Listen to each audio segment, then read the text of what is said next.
अब है शब्द के भेद, कि शब्द को कितने आधारों पर बांटा गया है। शब्द भेद जो है 4 आधारों पर किए गए। शब्द भेद 4 आधारों पर किए गए हैं। हो सकता है 5th की क्लास में आपको 3 आधारों पर मिले। शब्द भेद 4 आधारों पर किए गए हैं।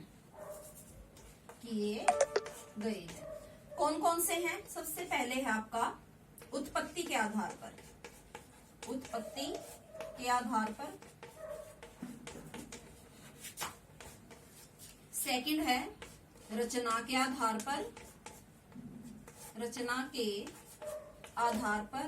थर्ड है आपका प्रयोग के आधार पर।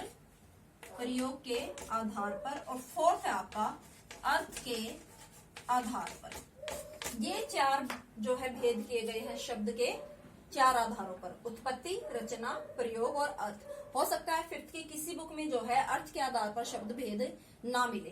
तो सबसे पहले आता है हमारा उत्पत्ति के। अब उत्पत्ति के आधार पर भी शब्द को जो है 4 भागों में बांटा गया है। उत्पत्ति के आधार पर शब्द भेद। शब्द भेद देखो, जब आपके दादा हैं, दादा के 4 पुत्र हो गए, उन 4 पुत्रों के अलग अलग संतान हो गई, तो परिवार बढ़ गया ना। इसी तरह ये शब्द का परिवार है। शब्द एक था, शब्द के क्या हो गए? 4 पुत्र हो गए। अब 4 पुत्रों के पुत्र, जैसे उत्पत्ति के आधार पर शब्द के कितने पुत्र हो गए? 4। कितने हो गए? 4।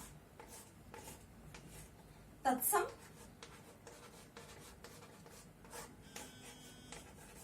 तद्भव, देशज और विदेशज। ये हो गए 4 भेद। या हम आपको समझाने के लिए बता रही हूं कि उत्पत्ति के जो है 4 पुत्र हो गए, तत्सम, तद्भव, देशज और विदेशज। तो अब हम पढ़ेंगे तत्सम, तद्भव, देशज और विदेशज के बारे में। अब तत्सम शब्द किसे कहते हैं? तत् प्लस में सम। सम क्या है? समान। उसके समान। किसके समान? जो शब्द संस्कृत से ज्यों के त्यों हिंदी में आए हैं, ये क्या है? संस्कृत के शब्द होते हैं। संस्कृत याद रखना, तत् है तो संस्कृत और तद है तो क्या है? हिंदी। डेफिनेशन दोनों के अपोजिट है। ध्यान से सुनोगे वीडियो, आपको जो है याद हो जाएगी। संस्कृत, जो शब्द संस्कृत से हिंदी में ज्यों के त्यों आए हैं उन्हें हम तत्सम शब्द कहते हैं। फॉर एग्जाम्पल अग्नि।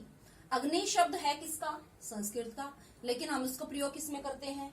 हिंदी में भी करते हैं। ठीक है। इसी तरह कपोत। कपोत क्या होता है? कबूतर। संस्कृत का शब्द है, हिंदी में प्रयोग करते हैं। घृत, घी, दधी, ये सारे शब्द किसके? संस्कृत के, जो ज्यों के त्यों हिंदी में आए हैं और उनको हम प्रयोग करते हैं। आ गया समझ में? तत्सम, जो शब्द संस्कृत से ज्यों के त्यों हिंदी में आए हैं उन्हें हम तत्सम शब्द कहते हैं। तद्भव, जिन शब्दों का रूप बदलकर, जो है तो संस्कृत के लेकिन उनका रूप बदलकर हम हिंदी में प्रयोग करते हैं, उन्हें हम क्या कहते हैं? तद्भव शब्द। जैसे ये अग्नि था, अग्नि तो क्या हो गया? तत्सम। इसका तद्भव रूप क्या हो गया? आग। ये किससे आया? संस्कृत से। रूप क्या बदल गया? आग। तो इनको हम क्या कहेंगे? तद्भव शब्द। जो संस्कृत से रूप बदलकर हिंदी में प्रयोग किए जाते हैं उन्हें हम तद्भव शब्द कहते हैं। ये हो गया आपका तद्भव शब्द।